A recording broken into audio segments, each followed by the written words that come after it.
तो आज का जो टॉपिक है वो हमारा क्या है, ऑपरेटर फॉर्मुलेशन इन क्वांटम मैकेनिक्स। तो यहाँ पे जैसे कि मैं पहले ही बोल चुका था आप लोगों को कि आपको वेक्टर स्पेस के बारे में एक बार फिर से एटलीस्ट एक बार जस्ट आउटलाइन ही सही लेकिन पढ़ना जरूरी होगा।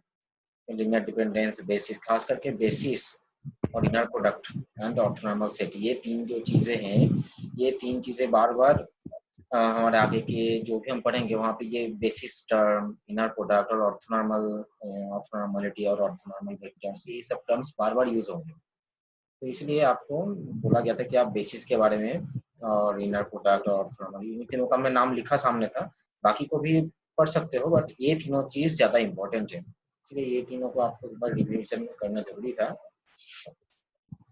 ठीक, तो सबसे पहले तो यहाँ पे एक छोटा सा डेफिनेशन लिखा गया है, जो कि है आपका यूनिटरी वेक्टर स्पेस के बारे में। क्या बोला गया यूनिटरी वेक्टर स्पेस के बारे में? Those vector spaces in which an inner product exists are called unitary vector spaces. Vector space ऐसा है जहाँ पे इनर प्रोडक्ट एग्जिस्ट करेगा तो वो कहलाएगा यूनिटरी वेक्टर स्पेस। अब मेरा सवाल सबसे पहले आप लोगों से है कि वेक्टर स्पेस किसको बोलेंगे? क्या किसी को याद है?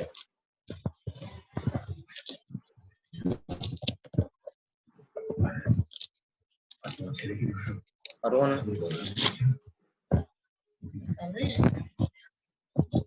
विवास,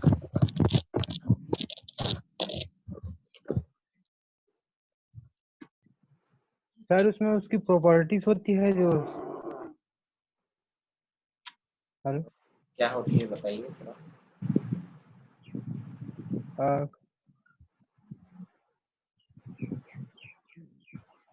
मतलब उसमें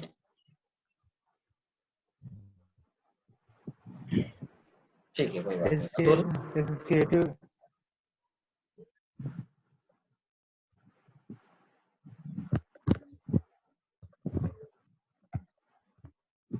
कुछ याद आ रहा है vector space? Sir vector points को एनक्लोज करके जो स्पेस बनता है वो वेक्टर स्पेस। वेक्टर पॉइंट्स मतलब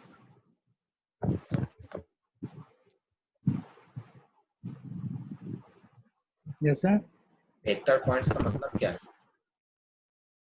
अब वेक्टर पॉइंट्स बोले ना। हाँ सर, हाँ, तो मैं ये पूछ रहा हूँ कि वेक्टर पॉइंट्स मतलब क्या है? वेक्टर पॉइंट्स ये सिर्फ वेक्टर्स होगा? सर जी इसमें कम्यूटेटिव एसोसिएटिव चेक करते हैं। तो हम लोग बिना वेक्टर स्पेस के पहले ही हम लोग बीएससी में पढ़ के आए थे। हाँ सर, सर पॉइंट नहीं उसका होगा सर, वो वेक्टर डेफिनेशन बताना है क्या? हाँ डेफिनेशन बताना है क्या? वो हाँ, लीनियर वेक्टर स्पेस। बस आप मुझे समझा तो दीजिए कि आपको वेक्टर स्पेस के बारे में पता है, इतना सा बस। Vector space V is the collection of element over a field, ऐसे ही बताना सर। फिर वो सर वो 5 प्रॉपर्टी को फॉलो करता था, कम्यूटेटिव, इनवर्स को, और जीरो एलिमेंट, मतलब जिसमें जीरो लेते थे प्लस या इनटू में। तो ये तो हम लोग वेक्टर स्पेस के बारे में जब लिख रहे थे तब बताए थे, लेकिन इनिशियली जब हम स्टार्ट किए थे कि what is a vector space, एक एग्जांपल में बताया था वहां पे, कुछ याद आ रहा है उस एग्जांपल के बारे में? ये कोऑर्डिनेट सिस्टम को हम क्या बोल सकते हैं एक स्फेरिकल शेप में, ऐसे करके कुछ कुछ बोला गया था।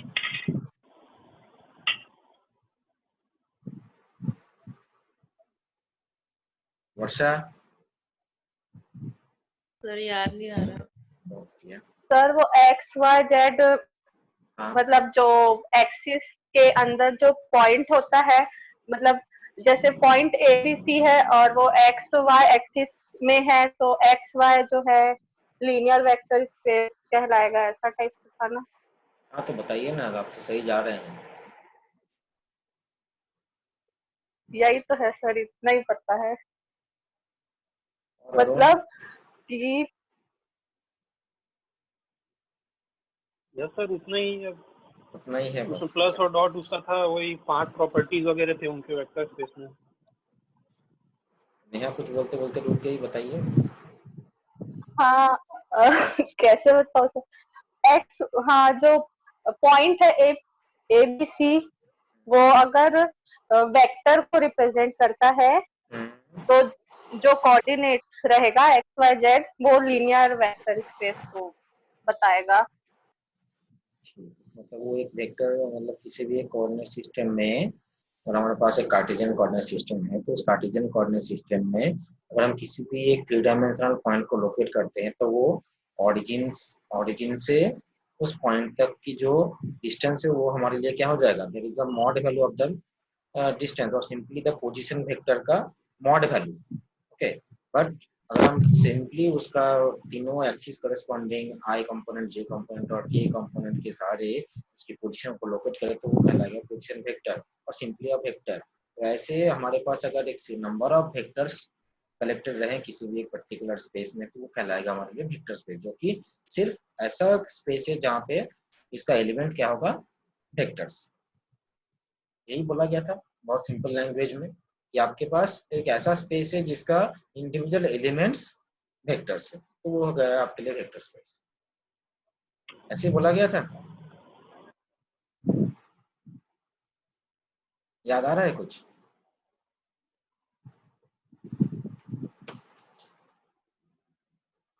नहीं आ रहा होगा यार, फिर ठीक है, उनको आगे बढ़ना है, लेकिन आपको उस चीजों को थोड़ा बहुत पढ़ लेना चाहिए था। अब देखो यहाँ पे बोला गया these those vectors in which an inner product exists. Vector space में जो इनर प्रोडक्ट के बारे में हम पढ़े थे, वो इनर प्रोडक्ट अगर एग्जिस्ट करेगा तो वो कहलाएगा हमारे लिए unitary vector space. This is a simply definition, आपको ये वर्ड आगे भी यूज होगा, इसलिए यहाँ पे एक डेफिनेशन सिंगल लाइन में बताया गया है। नेक्स्ट आपका जो एक देखो डेफिनेशन फिर से बताया गया है, दैट इज द कंप्लीटनेस। ठीक, कंप्लीटनेस क्या होता है ना, in a unitary space of finite dimensions an orthonormal set contains at most n elements. It is complete if and only if it contains exactly n elements. Okay. तो सबसे पहले अतुल आप बताइए कि वेक्टर स्पेस का जो हम डायमेंशन के बारे में बात कर रहे हैं, डायमेंशन मतलब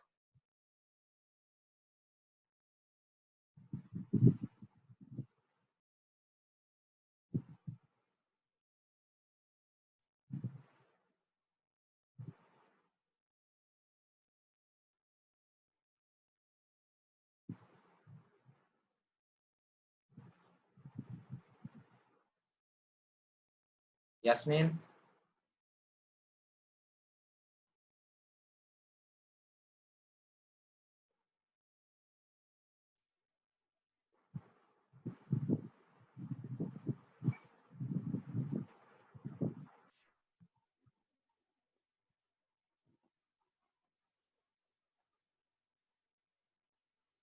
सर जिसका बेसिस हो फाइनाइट, जिसका फाइनाइट बेसिस हो जिसका, उसको बोले के डायमेंशन। Basis finite. अच्छा, और कोई कुछ?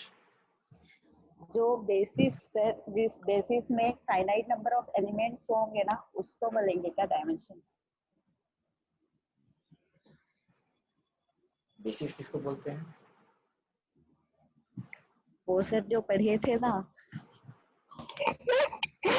सर जिससे मिल के बने उसको बोल रहे हैं, जो मेन वेक्टर वी है जैसे, तो जिन वेक्टर से मिल के बने वो। मम्मी तो सब भूल गए हैं।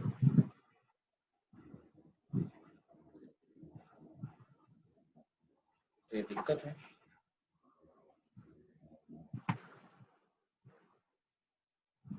अतुल आवाज आ रहा है आपको?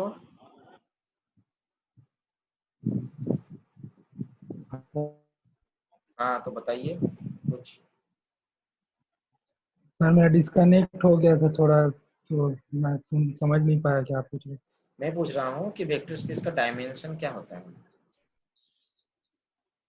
डायमेंशन ऑफ वेक्टर स्पेस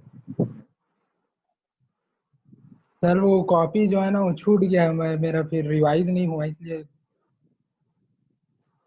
अच्छा, नहीं समझ में आ रहा। सर जितने भी लिनियरली इंडिपेंडेंट वेक्टर्स होते हैं, may be linearly independent vectors independent vectors होते नंबर हैं। ऑफ हाँ, वो कहलाएगा उसका क्या, डायमेंशन।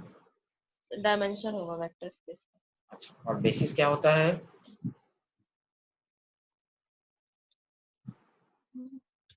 बेसिस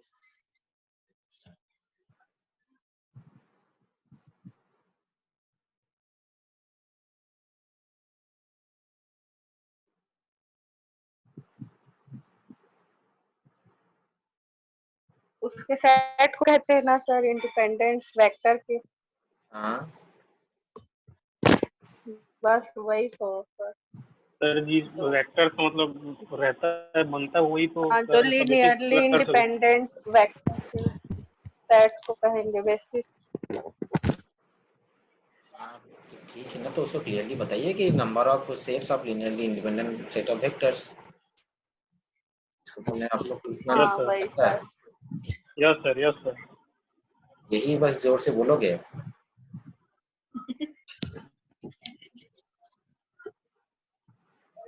ठीक, तो मैं मान लेता हूँ कि आप लोगों को वेक्टर स्पेस के बारे में पता है, तभी आगे बढ़ पाऊंगा, नहीं तो मुझे बहुत दिक्कत होगा वरना मैं नहीं मानूंगा तो, है ना। जी।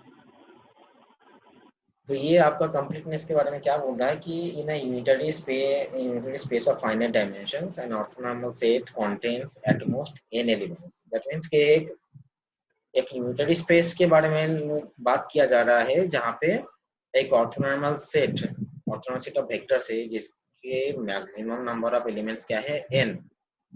तो इसको हम क्या बोलेंगे, कंप्लीट। तो ये ऑर्थोनॉर्मल सेट को हम कंप्लीट बोलेंगे कब, if and only if it contains exactly n elements. जैसे कि हम वेक्टर स्पेस का एक प्रूफ था कि आपको प्रूव करना है कि एक n number of linearly independent set of vectors में n+1 वेक्टर्स नहीं रह सकते। तो एक प्रूफ था ना, दोनों ने एक छोटा सा प्रूफ करवाया था, ये बिल्कुल उसी का ही एक थियोरेटिकल फॉर्म। नेक्स्ट आपका जो पोर्शन है that is operator.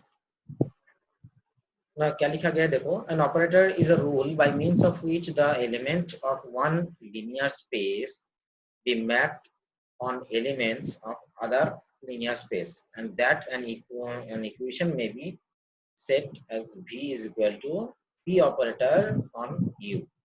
Okay. Then p cap is called the operator, u is the domain of operator, and v is the range of operator. This is similar as a function y equals fx is mapped. In other words, an operator may be defined as a mathematical term in which is used in operation on a function such that it is transferred into another function.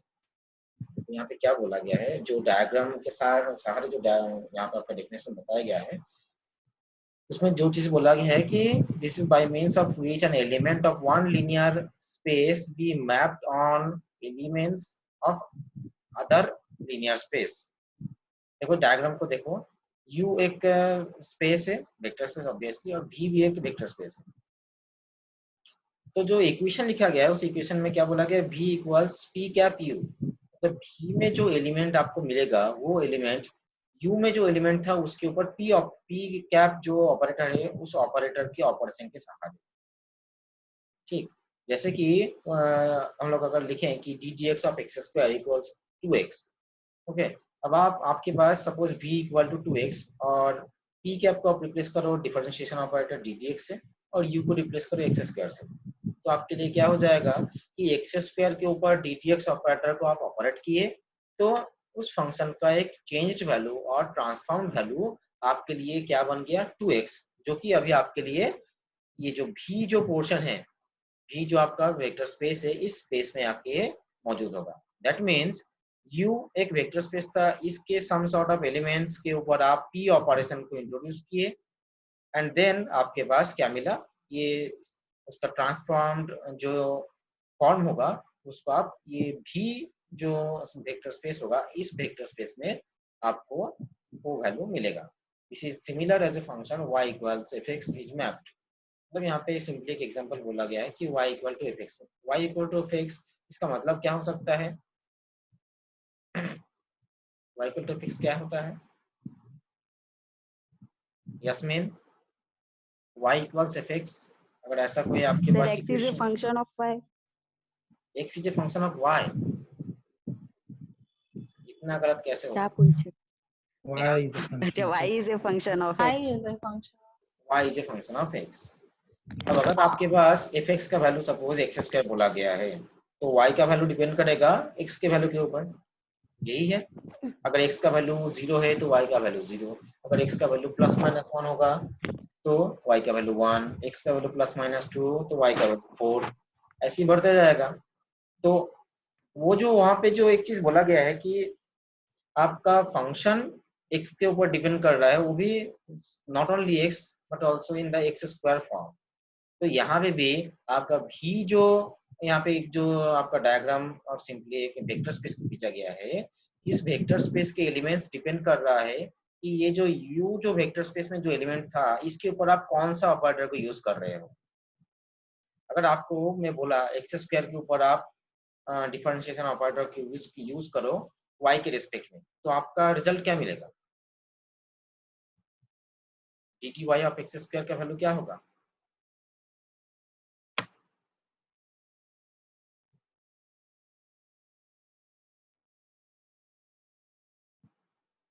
अभिभाष,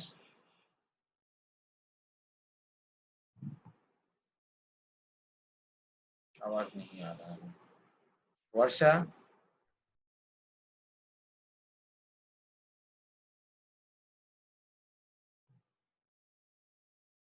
Arun,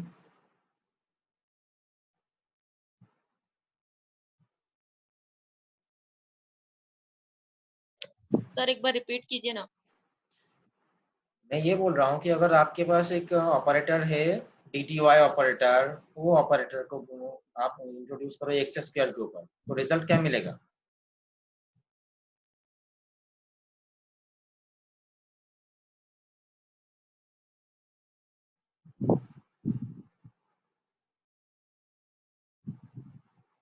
क्या आप लोगों का आवाज नहीं आ रहा है मेरा?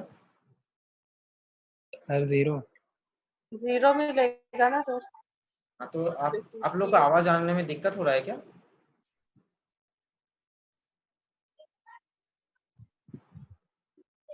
हाँ सर, कभी कभी मेरा ही प्रॉब्लम होगा तो नहीं पता कनेक्शन।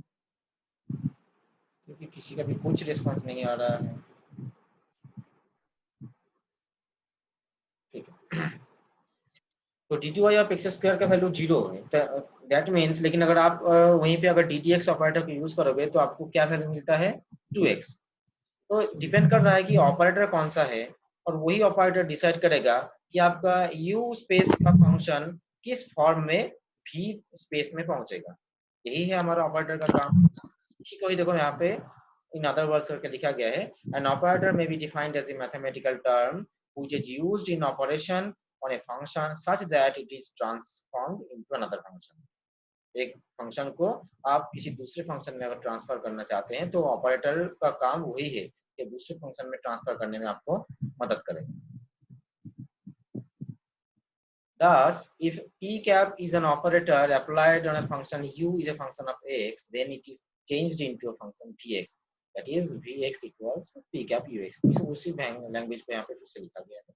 अब यहाँ पे देखो मैं एक एग्जांपल लिया हूँ, ये ux का वैल्यू मैं लिया sin अल्फा x और p कैप का लिया डेल डेल x। ठीक, तो यहाँ पे देखो अब vx का वैल्यू कैसे लिखा जा रहा है कि vx is p cap ux। तो p कैप ux, अब आप यहाँ पे p कैप ux को अब आप यहाँ पे p कैप का वैल्यू क्या है? डेल डेल x, और ux का वैल्यू है sin अल्फा x, तो आपका वैल्यू क्या हो जाएगा? Alpha cos alpha x।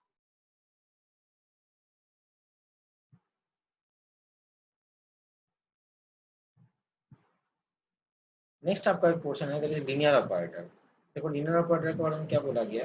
N operator p cap is said to be linear operator, it is satisfied if it satisfies the following conditions. एक operator को हम लीनियर ऑपरेटर कब बोलेंगे? कि अगर वो ऑपरेटर लीनियरली ऑपरेट करे। लीनियरली ऑपरेट मतलब देखो यहाँ पे दो कंडीशन में लिखा हूँ कि पी कैप एक ऑपरेटर है जो कि यू और भी ये दोनों वेक्टर के ऊपर ऑपरेट कर रहा है, तो कैसा वैल्यू मिलना चाहिए? पी कैप को अगर आप इंडिविजुअली यू और इंडिविजुअली अलग से भी के ऊपर ऑपरेट करोगे तो दोनों का जो एडिशन होगा सेम वैल्यू अगर आप टुगेदर उसके ऊपर अप्लाई करोगे तो वो एक लीनियर ऑपरेटर की तरह ट्रीट होगा।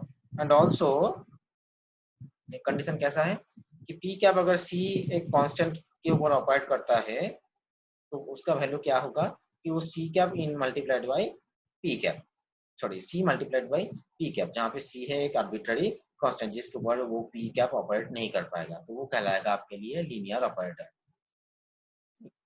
किसी को कुछ पूछना है लीनियर ऑपरेटर के ऊपर पूछ सकते हैं।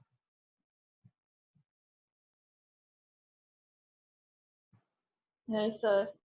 अच्छा, आप लोग ना अपना माइक को अनम्यूट करके रखिए, क्योंकि मुझे लग नहीं रहा है कि आप लोग सभी के पास आवाज मेरा आ रहा है कि नहीं।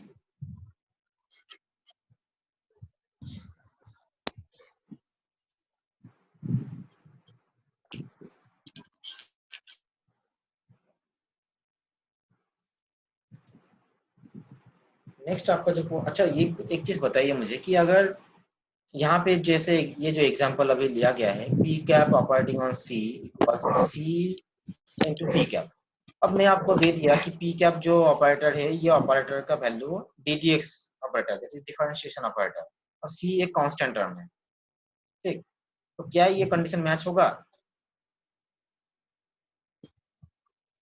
नहीं सर तो ये कांस्टेंट के लिए ये तो है ना कांस्टेंट कंडीशन। ठीक है, तो इसका मतलब क्या होगा कि आपका डिफरेंशिएशन ऑपरेटर लीनियर ऑपरेटर है या नहीं है? जीरो वहां पे वैल्यू लीनियर ऑपरेटर हो जाएगा ना सर, हाँ। डिफरेंशिएशन ऑपरेटर जी कांस्टेंट सर, की वजह से। ये मतलब क्या यहाँ कांस्टेंट ही पे होगा? मतलब कांस्टेंट आ जाएगा तब वो हो जाएगा ना सर लीनियर ऑपरेटर, ऐसा। लीनियर ऑपरेटर देखो, जब आप शायद मेरे सवाल को समझ नहीं पाए, ये पी कैप जो ऑपरेटर यहाँ पे लिखा गया है मैं इसको डिफरेंशिएशन ऑपरेटर चेंज कर रहा हूँ इसमें, ठीक है, तो ये डीटीएक्स ऑफ सी जी आ गया। अब सी आपका एक कोई भी कांस्टेंट है, सपोज सी का वैल्यू 5 है, ओके, तो डीटीएक्स जी ऑपरेटिंग ऑन 5 इक्वल टू क्या होगा? 5 डीटीएक्स होगा। ये नहीं लीनियर ऑपरेटर नहीं नहीं है। सर, हाँ, क्या नहीं नहीं है वो नहीं होगा लीनियर सर, नहीं होगा ऑपरेटर, सर, जीरो नहीं है वैल्यू ये। वो देगा। जीरो हो जाएगा या चेंज नहीं होगा। जीरो वैल्यू होगा? दैट मीन्स अतुल जो अभी बोला कि डीटीएक्स ऑपरेटर एक लीनियर ऑपरेटर नहीं है, तो लीनियर ऑपरेटर होने के लिए आपको ये दोनों कंडीशन को सेटिस्फाई करवाना होगा, ठीक, जरूरी नहीं कि हर एक ऑपरेटर लीनियर ऑपरेटर की तरह ट्रीट करे। नेक्स्ट जो आपका है that is identity operator. Identity operator और नल, अच्छा दो ऑपरेटर के बारे में यहाँ पे सिंपली लिखा हूँ, आपकी बुक, आपके पास जो भी बुक होगा बुक में देखना बहुत सारे ऑपरेटर के बारे में डिटेल में डिस्कस किया गया है और आप लोग इसको 20 मिनट पढ़ के आए। आइडेंटिटी ऑपरेटर जैसे आइडेंटिटी मैट्रिक्स को आप यूज करते हो कि किसी भी मैट्रिक्स के साथ अगर आइडेंटिटी मैट्रिक्स को अगर आप मल्टीप्लाई या एडिशन करते हो, सॉरी सिंपली अगर मल्टीप्लाई करोगे तो उस ऑपरेटर और मतलब उस मैट्रिक्स का वैल्यू में कोई चेंज नहीं होगा, नहीं, ऐसे ही करते हैं। यहाँ पे भी आइडेंटिटी ऑपरेटर को अगर आप आपका जो भी फैक्टर के ऊपर अगर इस्तेमाल करोगे तो उसका वैल्यू में कोई चेंज नहीं होगा, इसलिए आई क्या operating on U equal to U. Similarly जो नल ऑपरेटर है जैसे वेक्टर स्पेस में हम पढ़े थे, नल ऑपरेटर अगर आपका एक वेक्टर के ऊपर ऑपरेट करेगा तो रिजल्ट वैल्यू क्या मिलेगा आपको? जीरो, मतलब नल वैल्यू मिलेगा आपको। और भी बहुत सारे ऑपरेटर्स हैं, आप बुक से देख लीजिएगा, हर्मिशन ऑपरेटर, एडजॉइंट ऑपरेटर, बहुत सारे ऑपरेटर्स के बारे में बात किया गया है। उन सभी ऑपरेटर्स के ऊपर आपको प्रॉब्लम दिया जा सकता है, तो ज़्यादा कुछ तकलीफ वाली बात नहीं है। नेक्स्ट जो यहाँ पे लिखा गया है देखो, अलजेब्रा ऑफ लीनियर ऑपरेटर्स। तो लीनियर ऑपरेटर का कुछ अलजेब्रिक फॉर्म क्या लिखा गया है कि the sum of two operator C cap equal to A cap plus B cap if for every function psi c cap psi equal to a cap psi plus b cap psi। मतलब क्या होगा कि अगर आपके पास दो operator ऐसा है जिन दोनों को आप ऐड कर रहे हो, ठीक है, देखो थोड़ा ध्यान से सुनना, ये ए कैप एक ऑपरेटर है, बी कैप भी एक ऑपरेटर है, इन दोनों को आप ऐड कर रहे हो तो आप क्या लिख रहे हो कि this is equal to C cap, मतलब सी कैप को भी आप एक ऑपरेटर की तरह ट्रीट कर रहे हो। ये कब पॉसिबल होगा? पॉसिबल तभी होगा कि अगर सी कैप कोई भी एक पर्टिकुलर फंक्शन साई के ऊपर ऑपरेट कर रहा है तो जो वैल्यू मिलेगा सेम वैल्यू ए प्लस बी के लिए इंडिविजुअली साई के ऊपर ऑपरेशन के बाद मिलना चाहिए। That means C cap operating on psi equal to A cap psi plus B cap psi. अगर ये कंडीशन को सेटिस्फाई करेगा तब हम बोल सकते हैं कि हाँ हमारे पास जो दोनों ऑपरेटर था ए कैप और बी कैप, इन दोनों का एडिशन भी एक तीसरा ऑपरेटर, ठीक है। तो ये हम इस चीजों को बोल सकते हैं। जैसे एक सिंपली लीनियर ऑपरेटर के बारे में हम क्या बोल सकते हैं, एक सिंपल एग्जांपल क्या होगा, पोजीशन ऑपरेटर हो सकता है। पोजीशन ऑपरेटर, अगर आप पोजीशन ऑपरेटर एक्स कैप को इंट्रोड्यूस करोगे कि एक्स कैप ऑपरेटिंग ऑन 5, तो उसका वैल्यू क्या हो जाएगा 5x, और सिंपली x इंटू 5, दोनों में कोई अंतर नहीं है। अब आपके पास अगर दो ऑपरेटर ऐसा है, ए कैप ऑपरेटर का वैल्यू है x, बी कैप ऑपरेटर का वैल्यू सपोज है 2x, तो x cap plus 2x cap मतलब क्या हो गया 3x कैप, तो सी कैप का वैल्यू क्या हो गया 3x कैप। अब आप इंडिविजुअली कोई भी एक पर्टिकुलर फंक्शन को उठा लो, साई को सभी के लिए एक ही रखो और देखो कि क्या हो रहा है। अगर सपोज साई का वैल्यू, कोई भी एक फंक्शन साई का वैल्यू आप मान लो कि 2y, ये साई एक ऐसा फंक्शन है जिसका वैल्यू है 2y, तो क्या हो सकता है आपके लिए ए का वैल्यू क्या था सिंपली एक्स और एक्स कैप, तो x cap into 2y plus 2x into 2y, तो यहाँ पे ये हो गया आपके लिए 4y, यहाँ पे हो गया आपके लिए 2y, कितना हो गया 6y। सी कैप का वैल्यू क्या था 3x cap, 3x cap into 2y, तो क्या हो गया 6xy।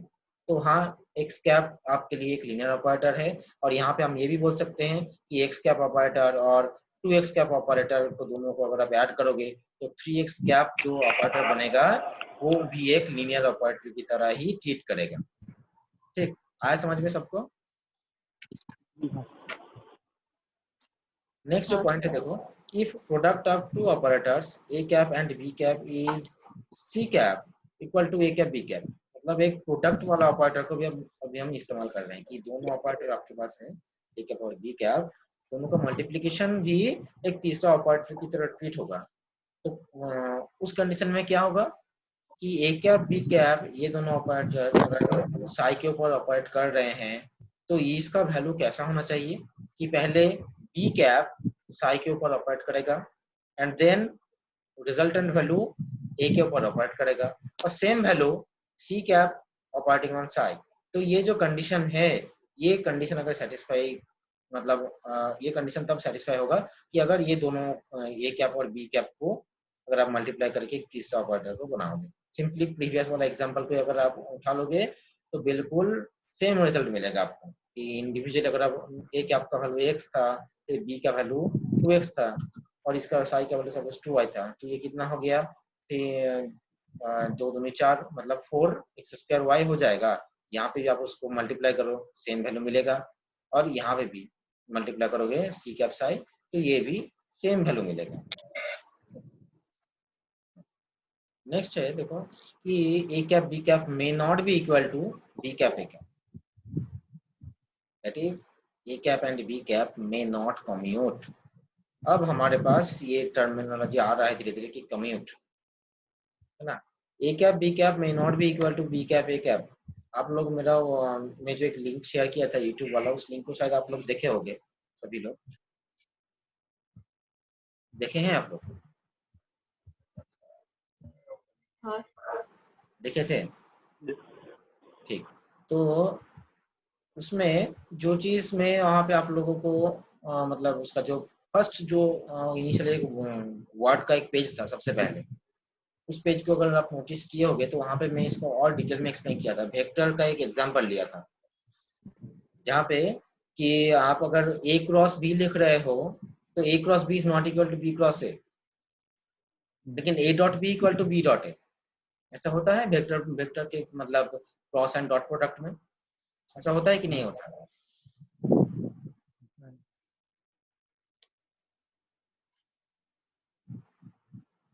आवाज नहीं आ रहा है आप लोगों का? होता है। क्यों होता है ऐसा? वेक्टर के क्रॉस प्रोडक्ट और डॉट प्रोडक्ट में दोनों अलग अलग प्रकार के आपको मतलब रिजल्ट ऐसा अलग अलग क्यों मिल रहा है? क्रॉस प्रोडक्ट रोटेशन बताता है, प्रोडक्ट रोटेशन बताता है, ठीक। और डॉट प्रोडक्ट तो उसका सर डायरेक्शन चेंज हो जाएगा अगर इसको कम्यूट करेंगे तो। सॉरी मतलब A cross B equal to, B cross A नहीं होगा, ठीक है। हाँ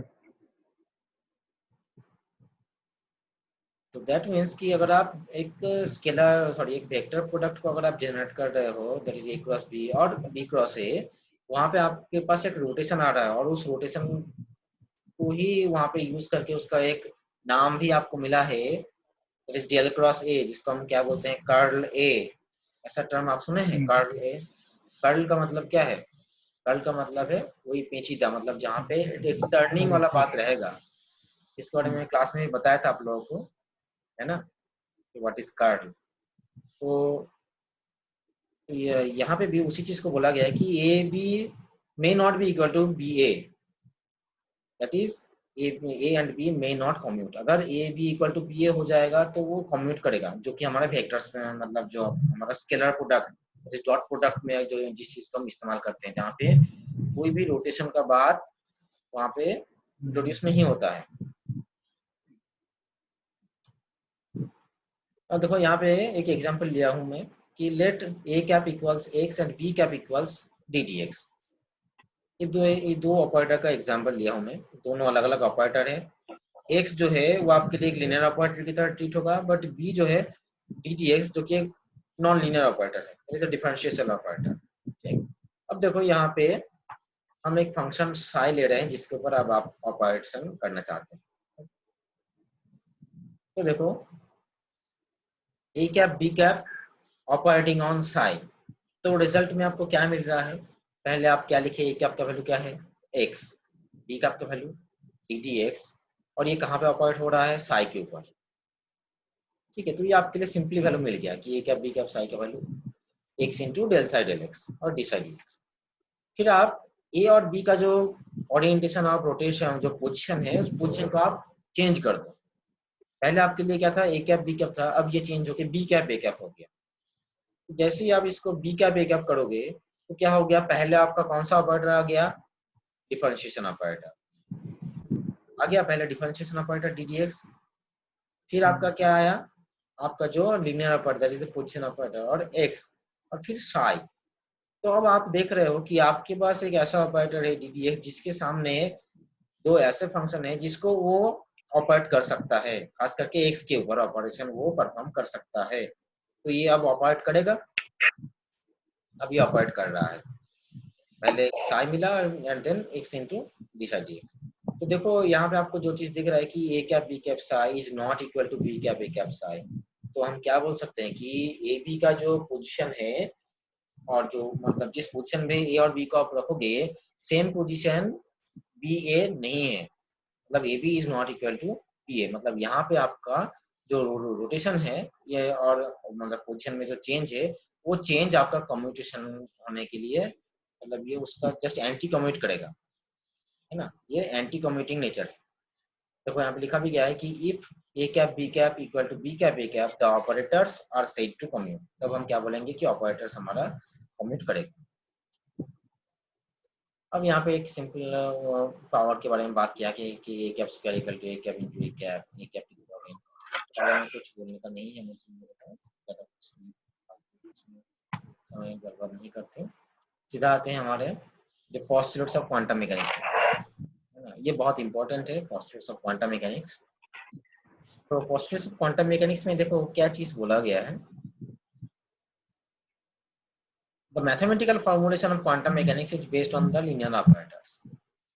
लीनियर ऑपरेटर के ऊपर बेस्ड होके हमारे मैथमेटिक्स मतलब quantum most of the mathematics are perform.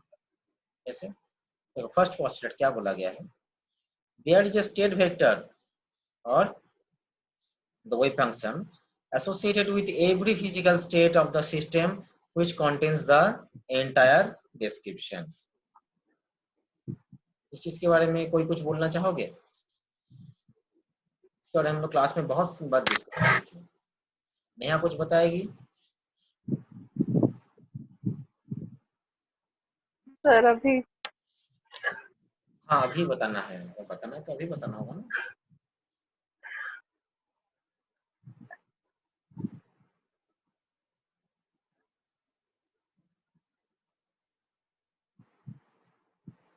Miss रिया, समझ में नहीं आ रहा है सर अभी तो। कुछ समझ में नहीं आ रहा है। वर्षा,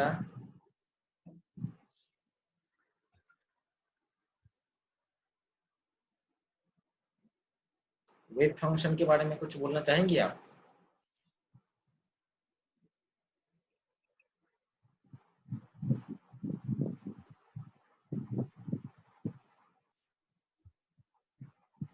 वर्षा म्यूट कर दी है। Atul, sir wave function. Wave function को यहाँ जैसे बताया गया कि सर कि वो किसी भी वेव के लिए वो मतलब सारी जानकारी उस वेव फंक्शन से हमको मिल सकती है किसी वेव की। जैसे कि क्या क्या जानकारी मिल सकता है? सर वो किस स्टेट में है, और मतलब वो आर और टी का फंक्शन होता है तो उसका स्पेस और टाइम पता चल सकता है हमको। अच्छा, ये कुछ ऐसा फंक्शन, मतलब ऐसे ही कुछ मतलब टर्मिनोलॉजी या फिर ऐसे ही कुछ स्टेटमेंट आप क्लासिकल मैकेनिक्स में पढ़े थे कि अगर आपके पास ये चीज पता है तो आपके पास सब पता है?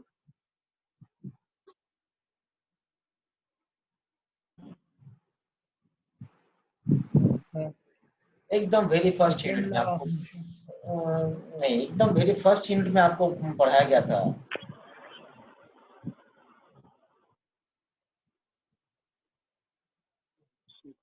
कुछ याद नहीं आ रहा है? Hamiltonian, position, momentum, phase space, yes sir. वो क्या सब बोला? ये हाँ बताइए।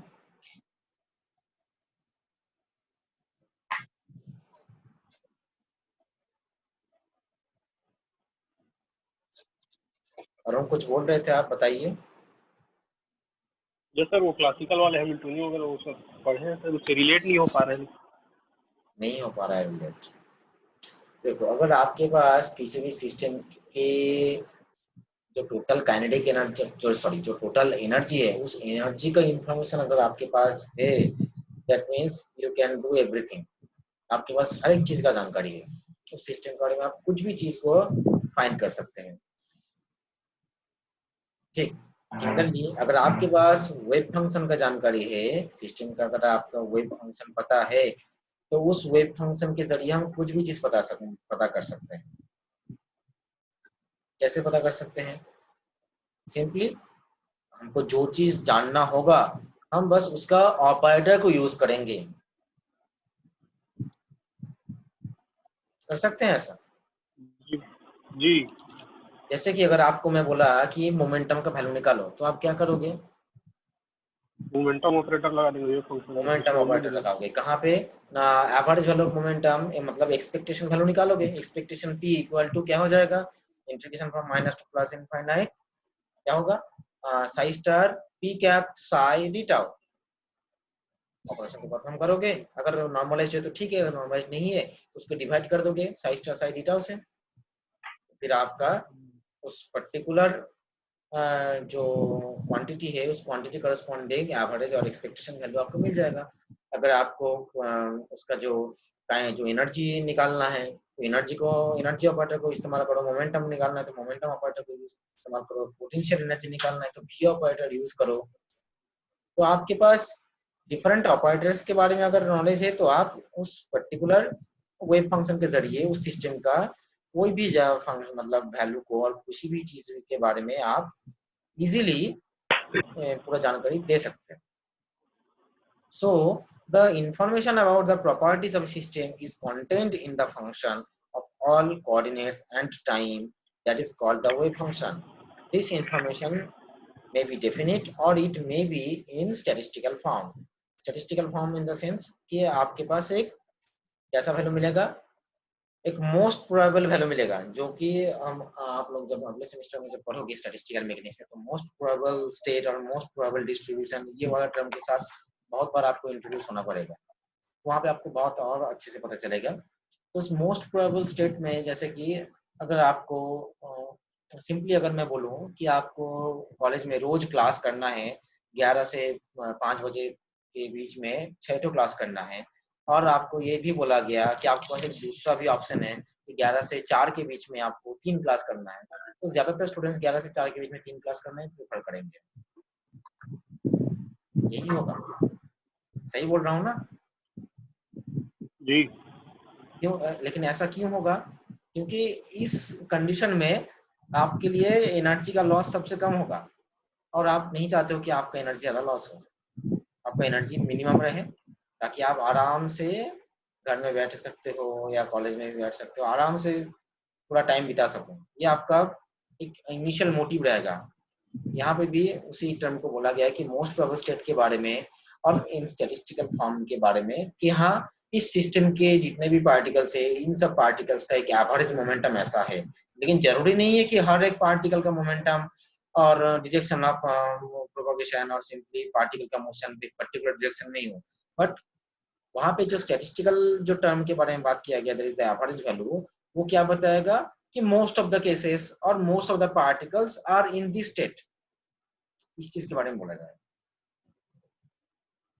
नाउ नेक्स्ट जो आपका कंडीशन है that is the for every physical observable there is corresponding linear operator, these operators are linear and hermitian. यहाँ पे एग्जांपल दिया गया है energy operator. For every physical observable there is corresponding linear operator, और ये और यहाँ पे these operators are linear and hermitian. मतलब एक हमारे पास कोई भी फिजिकल ऑब्जर्वेबल मतलब जिसके ऊपर आप अपना ऑपरेशन को परफॉर्म करना चाहते हैं उसके करस्पॉन्डिंग एक लीनियर ऑपरेटर आपको जरूर मिलेगा। और वो ऑपरेटर कैसा होगा ना, वो सब ऑपरेटर्स आपके लिए लीनियर भी होंगे और हर्मिशियन भी होंगे। नेक्स्ट आपका है the only possible results of measurement of a dynamical variable are the eigenvalues of the operator p cap satisfying the eigenvalue condition और eigenvalue equation p cap psi equal to lambda into psi। ये बहुत simple equation है, आप इसको बहुत पहले से पढ़ते आ रहे हैं। कौन सा है कि ax equal to lambda X, ये आप मैथमेटिक्स में मैट्रिक्स में हर जगह में पढ़ते आ रहे हैं। जहाँ पे a कैप क्या रहता है उसका जो ऑपरेटर है, x आपके लिए जो ऑब्जर्वेबल और सिंपली जिस द ऑपरेटेड मैट्रिक्स, इस मैट्रिक्स के ऊपर आप a कैप को ऑपरेट करना चाहते हैं, लैम्डा आपके लिए आइजन वैल्यू और x फिर से वापस आपका जो जिस मैट्रिक्स के ऊपर आप अपना ऑपरेशन परफॉर्म करना चाहते थे वही ऑपरेटर। यहाँ पे उसी बात को बोला गया है ये only possible results of measurement of a dynamical variable. यहाँ पे डायनामिकल वेरिएबल कौन सा है कि आपका जो डायनामिकल वेरिएबल जो आप मतलब एक्चुअली यहाँ पे डायनामिकल वेरिएबल कोरस्पॉन्डिंग ऑपरेटर को यूज किया गया, that is the p cap और the eigen value of the operator p cap satisfying the eigen value equation. तो आपके पास एक फंक्शन दिया गया है दैट इज आइजन फंक्शन। उस आइजन फंक्शन के ऊपर आप अपना जो भी डायनामिकल क्वांटिटी का वैल्यू निकालना चाहते हैं उसका कोरस्पॉन्डिंग ऑपरेटर को यूज करो, आइजन वैल्यू, तब आइजन वैल्यू को आप वहां से इजीली फाइंड कर सकते हैं। The eigenfunction psi lambda are well behaved, that is they must be single valued and square integrable. They also form a complete set and are orthogonal. तो यहाँ पे जो चीज बोला गया है इसका एक सिंपल लैंग्वेज ये है कि आपका जो वेव फंक्शन होगा वो वेव फंक्शन एक्चुअल में कैसा होना चाहिए, एक एक्सेप्टेबल वेव फंक्शन होना चाहिए। दैट मीन्स उसके लिए well behave nature, single valued, square integrable, ये सब चीज होना चाहिए। तो अगर ये सब चीज अगर उसके लिए एक्सेप्टेबल मतलब अगर वो परफॉर्म करता है तो correspondingly complete set of orthonormal और ऑर्थोगोनल सेट आपके लिए बन जाएगा। ठीक, ये वेव फंक्शन के क्राइटेरिया जरूरी है। नेक्स्ट जो है the probability p d tau, sorry the probability rho d tau of finding a particle in the volume element d tau is given by rho d tau equal to psi star psi d tau equal to mod of psi square d tau, जहाँ पे रो क्या है is the probability density. इसके बारे में आप लोग बहुत पहले से पढ़ते आ रहे हैं, probability density, probability current density, हर चीज के बारे में बोला गया है। तो देखो यहाँ पे जो चीज इसके आगे लिखा गया है कि in a finite region of space the probability of finding the particle is this. देखो integration over rho d tau equal to integration by psi star और simply psi square d tau.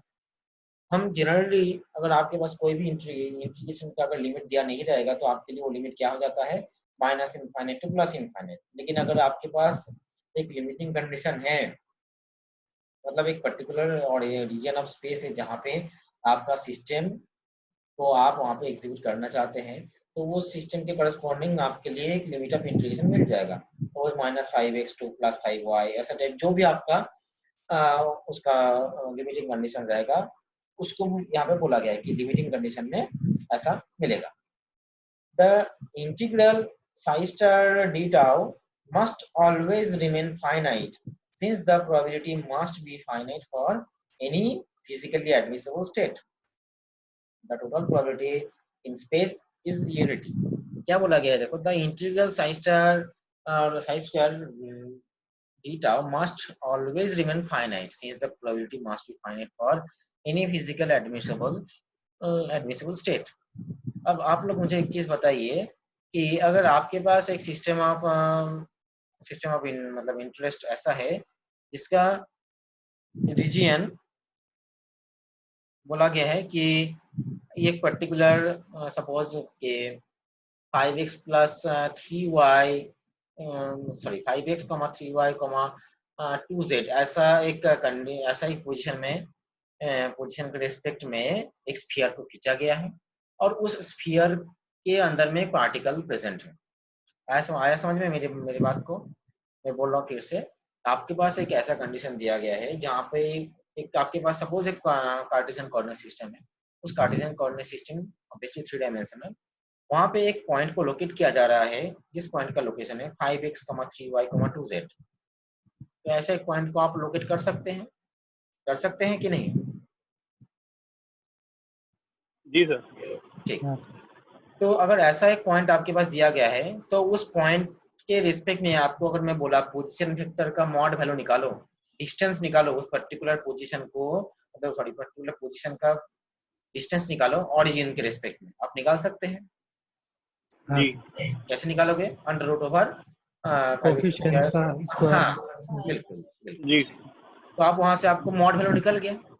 अब मैं आपको बोला कि ये जो मॉड वैल्यू निकला है, इस मॉड वैल्यू के रिस्पेक्ट में आप एक स्फीयर को मतलब अटेंड करो और एक स्फीयर आप बनाओ जिसका रेडियस इतना है, तो आप वहां पे बहुत इजीली एक स्फीयर बना सकते हैं। अब मेरा सवाल ये है कि इस स्फीयर में बहुत सारे पार्टिकल्स आपको दिया गया है, उनमें से किसी भी एक पर्टिकुलर पार्टिकल को मैं कलर कर दिया हूँ रेड कलर से, और बोला गया कि इस स्फीयर के बाहर में पार्टिकल को ढूंढने का क्या संभावना है, तो आप क्या बोलोगे? 0। क्यों 0 होगा? स्फीयर के बाहर है तो स्फीयर के बाहर है तो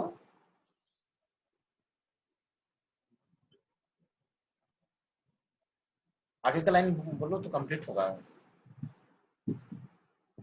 अगर स्फीयर के बाहर में अगर हमको ढूंढना है तो स्फीयर के बाहर में पार्टिकल का भी एग्जिस्टेंस चाहिए, तभी हम उसका मतलब पार्टिकल को पाने का संभावना हमको मिल सकता है। लेकिन अगर स्फीयर के बाहर में आप ढूंढ रहे हो और पार्टिकल इनसाइड स्फीयर है, that means outside the sphere particle का कोई भी एग्जिस्टेंस नहीं है। तो आउटसाइड द स्फीयर पार्टिकल का पाने का संभावना क्या हो जाएगा? 0 हो जाएगा। लेकिन inside the sphere finite probability होगा, और वो फाइनाइट प्रोबेबिलिटी कितना होता है? 1 है ना, क्योंकि आपके जो एंटायर जो स्फीयर है, उस एंटायर स्फीयर में आपके पास एक लिमिटेड रीजन है, और उस लिमिटेड रीजन में आप कहीं भी ढूंढ सकते हो, तो आपके लिए उसका पाने का संभावना क्या हो जाएगा? लिमिटेड, और लिमिटिंग कंडीशन का वैल्यू क्या है? 1। नेक्स्ट जो है that is the expectation value. The expectation value of the results of a large number of measurements of physical property, say alpha of the particle, is given by expectation alpha equal to psi star alpha cap psi. ये 5वां जो point है इसके बारे में आप लोग बहुत अच्छे से जानते होंगे, इसको मैं नहीं बताता हूँ, बताने का जरूरत है क्या? कि अगर आपका कोई भी कोई भी डायनेमिकल वेरिएबल कॉरेस्पॉन्डिंग वैल्यू को निकालना होगा, तो उसके लिए आप यही फॉर्मूला इस्तेमाल करते हैं, expectation value of alpha equal to integration over psi star, फिर आपका जो ऑपरेटर है, फिर wave function, and then the inter volume. अगर आपका वेव फंक्शन और सिंपली द गिवन फंक्शन अगर क्या नहीं है, अगर वो आपका मतलब नॉर्मलाइज नहीं है, तो आप उसको डिवाइड करो नॉर्मलाइजिंग कंडीशन से। तो आपको एक ऐसा इक्वेशन मिलेगा कि जो अभी आपको ये इक्वेशन जो दिख रहा है, तो इस इक्वेशन से आप किसी भी डायनेमिकल वेरिएबल के बारे में, मतलब डायनेमिकल वेरिएबल का एवरेज वैल्यू आप फाइंड कर सकते हैं। किसी को अभी तक कोई तकलीफ हो तो बताइए।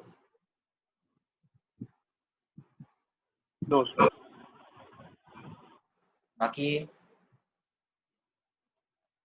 आ रहा है समझ। ठीक है। और कोई है जो लोग अपना माइक ऑन करके कम से कम बोलने का कष्ट करेंगे?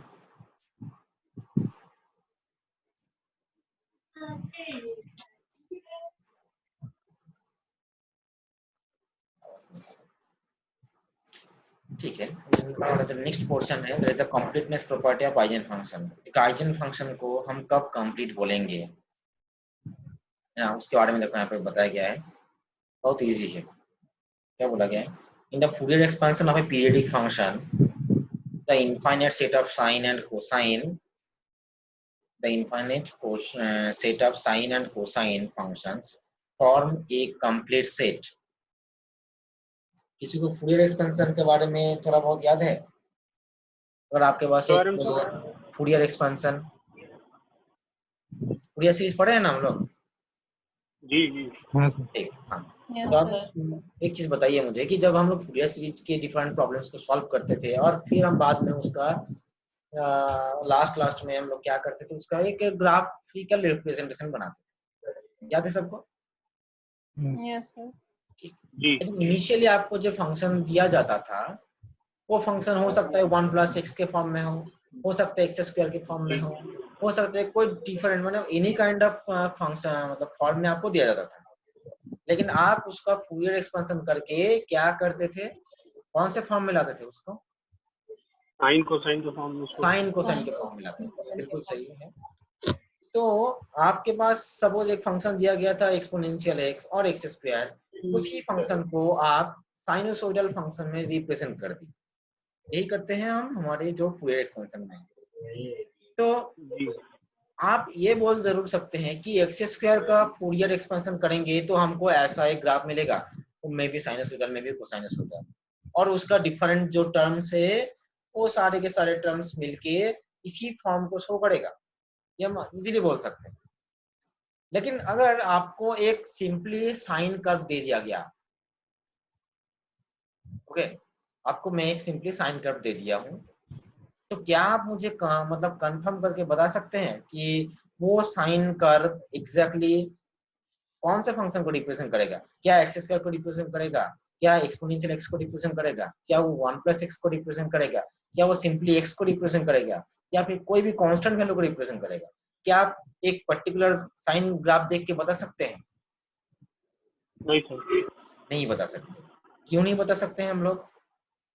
क्योंकि हमारे पास जब हम कोई भी पर्टिकुलर फंक्शन का फूरियर सीरीज एक्सपेंशन करते हैं तो हमारे पास जितने भी टर्म्स रहते हैं वो टर्म्स हमारे लिए एक्चुअल में कहाँ तक, मतलब उसका एक्सपेंशन रहता है, इनफाइनाइट तक एक्सपेंड रहता है। लेकिन जब आपको मैं एक स्पेसिफाइड साइनोसॉइडल फंक्शन दे दिया, तो स्पेसिफाइड साइनोसॉइडल फंक्शन में हो सकता है 4 टर्म, हो सकते हैं 5, हो सकता है 6, हो सकता है एक फाइनाइट नंबर ऑफ टर्म हो। तो ये फाइनाइट नंबर ऑफ टर्म आपके लिए इनफाइनाइट नंबर ऑफ टर्म के बराबर तो है नहीं। तो ये जो अभी आपके पास जो गिवन ग्राफ है, वो गिवन ग्राफ किसी भी कंडीशन में आपको आपका जो इनिशियल कौन सा एग्जैक्ट फंक्शन था, उस एग्जैक्ट फंक्शन के बारे में आप कुछ भी मतलब कंक्लूजन नहीं ला सकते। उसी के बारे में यहाँ पे बोला गया है। However, an expansion either in terms of sine or of the cosine functions would not in general reproduce the required function. Okay. So these by themselves do not form the complete set. Similarly, if there is a finite number of both sine and cosine in the expansion, we shall not get the required function. आया समझ में किसी को कि अगर आपके पास एक finite number of sine function और कोसाइन फंक्शन को मैं दे दिया और मैं बोला कि यहाँ से आप अपना जो रिक्वायर्ड जो हमारा ओरिजिनल जो फंक्शन था, जिस ओरिजिनल फंक्शन को आप एक्सपेंड करके साइन और कोसाइन में तोड़ते हैं, उसी कोसाइन और साइन जो फंक्शन होगा उसका कुछ कुछ टर्म को मैं ऐड करके आपको दे दिया और बोला कि आप वापस उसी फॉर्म में जाओ, तो क्या आप उसमें जा सकते हो? बिल्कुल नहीं जा सकते, क्योंकि इनफाइनाइट नंबर ऑफ टर्म्स को आप 4 या 5 टर्म से या फाइनाइट नंबर ऑफ टर्म से आप रिप्रेजेंट नहीं कर सकते। तो आप यहाँ पे एग्जैक्टली उस कंप्लीट जो आपका जो फंक्शन था उस कंप्लीट फंक्शन को आप यहाँ पे रिप्रेजेंट नहीं कर पाओगे। Only when all possible solutions of eigenvalue equation are included in the expansion, the requirement of completeness is fulfilled. अगर मैं आपको उस इनफाइनाइट सीरीज के हर एक टर्म को अगर मैं आपके सामने रखूं और बोलूं कि आप जो ओरिजिनल फंक्शन को रिगेन करके दो और रिप्रोड्यूस करके दो, तो आप बेशक सारे के सारे टर्म्स को यूज करके आप बैक प्रोसेस में जाके इजीली उस फंक्शन को क्या कर सकते हैं, रिप्रोड्यूस कर सकते हैं। तो ये हो गया उसके लिए कंप्लीटनेस। ठीक है, अब इस यहाँ पे देखो थोड़ा सा एक मैथमेटिकल टर्म्स के बारे में लिखा गया है। If in the expansion of any arbitrary function psi x we include only n terms, then a remainder of Rn will generally be left out, so that we can write this psi x equal to Cn phi k x plus Rnx। देखो इसको कैसे लिखा गया है ना, simply अगर आपको मैं बोलूं कि आप डिवाइड करो 49 को 5 से without using any kind of decimal system, मतलब आप वहां पे कोई भी दशमलव का साइन यूज नहीं करोगे, डेसिमल आप पॉइंट को यूज नहीं करोगे, तो आप क्या मिलेगा आपको रिजल्ट 49 डिवाइडेड बाय 5, क्या रिजल्ट मिलेगा आपको?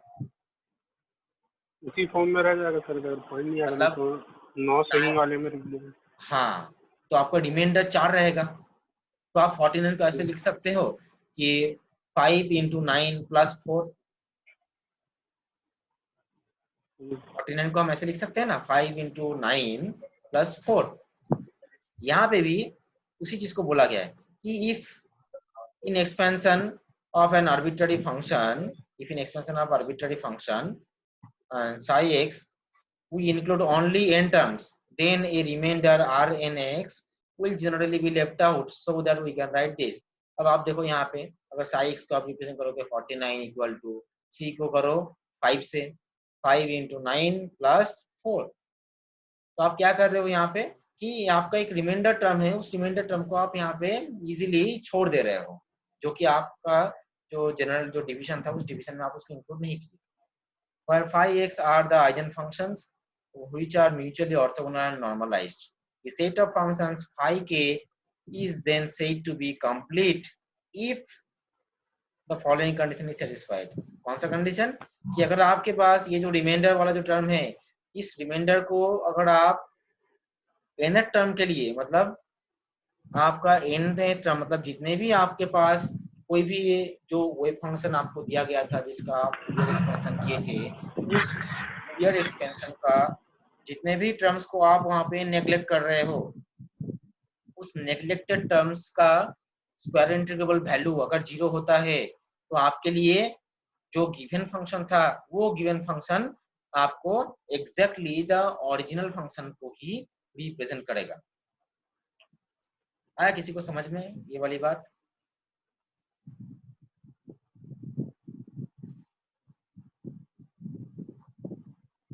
किसी को आया समझ में? सर एक बार रिपीट नहीं सर। नहीं आया सर। ठीक है, तो इसलिए मैं पहले से आप लोगों को बोला था कि माइक को थोड़ा ऑन करके रखिए, मुझे लग नहीं रहा है कि आप लोग सुन रहे हो कि नहीं। देखो आप कोई भी एक फूरियर सीरीज के एक्सपेंशन को आप थोड़ा याद करो, ठीक है, जहाँ पे आपके पास a0 भी एग्जिस्ट कर रहा था, an का भी वैल्यू एग्जिस्ट कर रहा था, bn का भी वैल्यू एग्जिस्ट कर रहा था, तो आपके पास एक लंबा चौड़ा टर्म मिलेगा, 3 अलग अलग प्रकार के टर्म्स मिलेंगे। फर्स्ट टर्म a0 जो कि कांस्टेंट टर्म है, an रिलेटेड टर्म्स जो कि आपके लिए साइन मतलब कोसाइन रिलेटेड, और bn रिलेटेड सब साइन रिलेटेड टर्म्स मिलेंगे। ऐसे ही होता है, ठीक। और उन सब जब टर्म्स को आप लिखते हो तो आप क्या लिखते हो कि a0 प्लस a1, अब a1 का कुछ भी वैल्यू हो सकता है, cos suppose x plus a2 cos 2x plus a3 cos 3x plus a4 cos 4x, plus dot dot dot करके लिख के फिर ब्रैकेट डाल दिए, देन प्लस क्या लिखते हो, b1 sine 2x plus b2 sine 4x plus b3 sine 6x, ऐसा करके आप टर्म लिखते हो। ठीक है, अब ये जो एक्सपेंशन है, इस एक्सपेंशन में क्या किया, आपको a0 वाला टर्म को उठा दिया, कॉस्ट वाले जो जितने भी लंबा चौड़ा एक्सपेंशन था उस एक्सपेंशन से मैं सिर्फ दो टर्म को उठा लिया, फर्स्ट दोनों टर्म को। ओके, फिर बी वाला जो टर्म था उस बी वाले टर्म से मैं पहला दोनों टर्म को यूज किया और बाकी सारे के सारे टर्म्स को मैं छोड़ दिया वहीं पे। ठीक, तो अभी आपके पास एक गिवन कंडीशन है जहाँ पे a0 है, कॉस का दो टर्म है, साइन का दो टर्म है। यहाँ तक क्लियर है? ठीक, तो अब मैं आपको बोला कि ये जो 5 जो फंक्शन दिया गया है आपको, ये 5 फंक्शन को यूज करके आप मुझे f(x) का वैल्यू निकाल के दो। इस फंक्शन को आप यूज किए थे, तो क्या ये आपके लिए पॉसिबल होगा?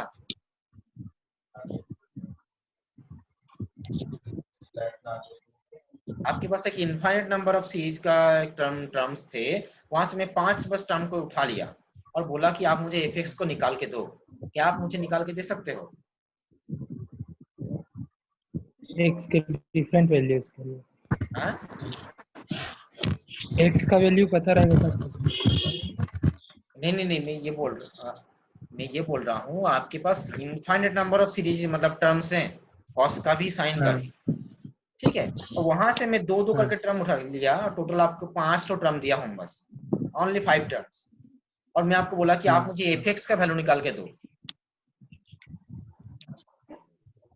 सपोज f(x) का वैल्यू है x², ओके, f(x) का वैल्यू है x², और उसी x² को आप रिप्रेजेंट करके आपके पास इतना लंबा चौड़ा एक इनफाइनाइट सीरीज आपको मिल रहा है, कॉस का सीरीज मिल रहा है, साइन का भी सीरीज मिल रहा है, और एक कांस्टेंट टर्म भी मिल रहा है। तो क्या आप सिर्फ 4-5 टर्म को यूज करके मुझे x² का वैल्यू वापस दे सकते हो? नहीं सर, नहीं दे सकते हो, जरूर, सही बात है, लेकिन एक कंडीशन ऐसा है जहां से आप मुझे निकाल के दे सकते हो। वो कंडीशन कौन सा है कि अगर जो टर्म्स को मैं वहां पे छोड़ के आया हूँ उन सारे टर्म्स का वैल्यू अगर 0 हो जाएगा, जी सर, तो आप मुझे उस 5 टर्म को यूज करके मुझे f(x) का वैल्यू जरूर दे सकते हो। जी सर, वही कंडीशन देखो यहाँ पे लिखा गया है कि if the following condition is satisfied, that is limit n tends to infinite square integral over rn x² dx equal to 0। तो ये क्या है, जो रिमाइंडर टर्म से जिस टर्म को आप छोड़ दिए थे वो आपके लिए रिमाइंडर टर्म्स थे, वो सारे रिमाइंडर टर्म्स अगर आपके लिए 0 हो जाता है तो हम जरूर बोलेंगे कि हमारा जो फंक्शन था वो फंक्शन को हम वापस गेन कर चुके हैं। देखो यहाँ पे the same condition as mod of sec² equal to integral over psi x² dx, ये हुआ sec के अर्थ एक्सपेंशन कोएफिशिएंट। आया समझ में?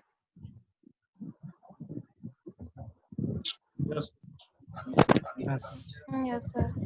ठीक, तो यही मैं बोल रहा था कि आपका जो फंक्शन है उस गिवन फंक्शन के लिए, देखो इसीलिए फूरियर सीरीज में एक चीज आप लोगों को मैं बार बार बोला था कि कोई भी सीरीज को अगर आपको मतलब इंटीग्रेशन करना है तो एटलीस्ट उसके लिए आपके पास 3 तो टर्म होना जरूरी है, ताकि हमको उस सीरीज का जो नेचर है उस नेचर के बारे में पता चले।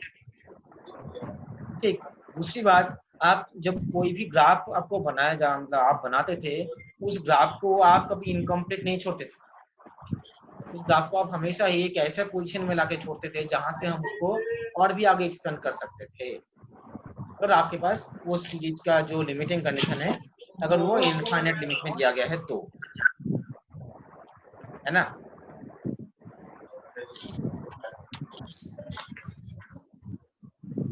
किसी को कोई डाउट है इस टॉपिक के ऊपर?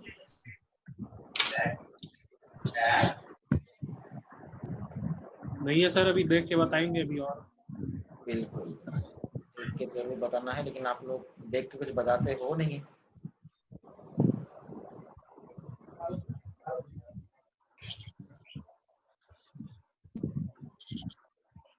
अच्छा, अब बताइए कि मैं क्या आगे के टॉपिक में बढ़ूं कि ये आज यहीं पे रहने दूं? सर यहीं पर रहने दीजिए। आज बहुत हाँ हो गया सर। क्या? क्लास आज बहुत हो गया है क्या?